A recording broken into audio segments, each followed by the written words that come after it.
আজকে আহলে হাদিসেরা নতুন নতুন ওয়াজ বের করে এরা নামাজ চুরি করতে করতে করতে এখন মহিলাদের কাফনের কাপড়ও চুরি করা শুরু করে দিয়েছে। এ দেখেন আব্দুর রাজ্জাক বিন ইউসুফ তার বইয়ের ভিতরে লিখতেছে, আমি যদি ভুল তথ্য দিয়ে যাই, এখানে আলেম ওলামারা আছে, তারা ধরবে, হেডিং দিয়েছে পুরুষ নারী সবাইকেই 3 কাপড়ে দাফন দিতে হবে। একটু জোরে কর নাউজুবিল্লাহ। তো মহিলাদের কাপড় হলো কয়টা? সে বলে মহিলাদেরও 3 কাপড় হবে।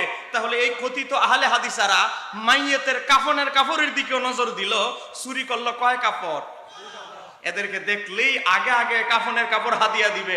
তাও ভাই মাইয়েতের কাফনের কাপড় নিয়ে কোনো ফতুয়া দিস না, কথা কোনা কেন ঠিক কি রে? সংক্ষিপ্ত আমার আধা ঘন্টা আলোচনা থেকে আপনাদেরকে এতটুকুই বুঝাইতে চাচ্ছি, চতুর্দিকে কোরআনের তাফসিরের নামে ফিতনা বাজরা ফিতনা ছড়ানোর চেষ্টা করছে, সহিহ হাদিসের নামে ফিতনা বানানো, ফিতনা প্রোডাকশন দেওয়ার চেষ্টা চলছে, কথা কোন ঠিক কি না? আজকে যাদের গলার আওয়াজ বড়, কিসের? ঈদে মিলাদুন নবী, রবিউল আউয়াল মাস চলে গেছে, এদের শিক্ষার চেঁচামেচি এখনো বন্ধ নাই, কথা বলেন না কেন ঠিক কি না?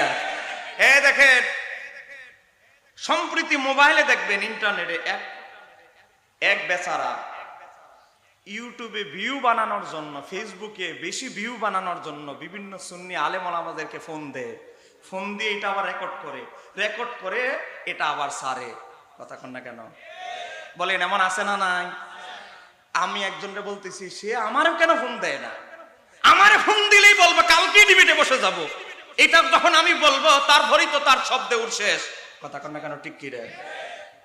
সে বাহাস করতে চায়, এমন লোকদেরকেও আমাদের ছোট ভাইদেরকে ফোন দেয়। তা আমি বলবো, ওই কয়েকদিন আগে আলাউদ্দিন জিয়াদি সাহেবকেও ফোন দিল, তো জিয়াদি সাহেবের সাথে দেখা হলে আমি বলতাম, সে এত ফেসাইতেছে, আপনি বললেই হয় আগামীকাল তোমার সাথে বসে যাব, তাহলেই তো তার শব্দ উঠ শেষ, কথা কন না কেন ঠিক কি রে? জানি না এটা কেন উনি বলে নাই।